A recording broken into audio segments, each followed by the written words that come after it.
चलेगा, नहीं चलेगा, नहीं चलेगा, जिंदाबाद, जिंदाबाद, नहीं चलेगा, जिंदाबाद,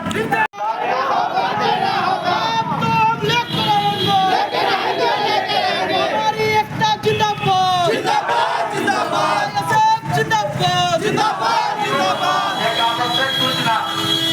ये पूरी तरह से संविधान को मानता है और हमारा हर एक आंदोलन लोकतांत्रिक ढंग से होता है। किस तरह से आंदोलन कर रहे हैं, मतलब प्रोटेस्ट कर रहे हैं, सड़क जाम कर रहे हैं या फिर शांतिपूर्ण तरीके से आप लोग कर रहे हैं? हम लोग सड़क जाम नहीं कर रहे हैं, हम लोग यहाँ से मार्च, हम लोग का जो मांग है नारा लगाते हुए जाएंगे और थाना प्रभारी के समक्ष, थाना के समक्ष जाकर हम लोग जो है अपनी मांगों को लेकर धरना देंगे। तरीके से लोगों को फर्जी मुकदमे में फंसाया गया और जब उनके परिवार के लोग जब गए पूछने की क्या बात है, किस मामले में आपने उठा के लाए हैं अगले आदमी को, तो उन्होंने उनको भी, उनके रिश्तेदारों को भी बैठा के जबरन और जेल भेजने का काम किया।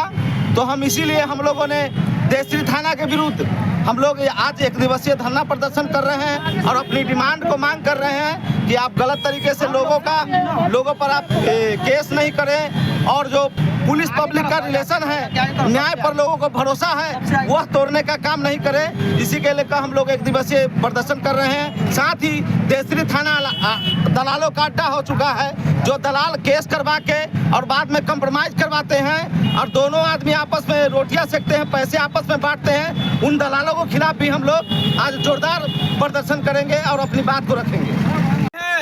लगातार गरीब आम निर्दोष लोगों पर फर्जी मुकदमा कर फंसाने का काम कर रहा है। कई लोगों को गिरफ्तार भी किया गया।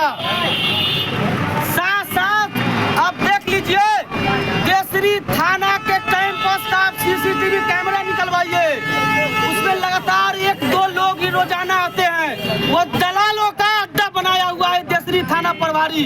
उसी के खिलाफ हम लोग AISF के बैनर तले आम जनों को लेकर, गरीब मजदूर जो निर्दोष लोग जिनको फर्जी मुकदमा में फंसाया गया है, उन लोगों को लेकर हम लोग जो है आज धरना प्रदर्शन करने जा रहे हैं।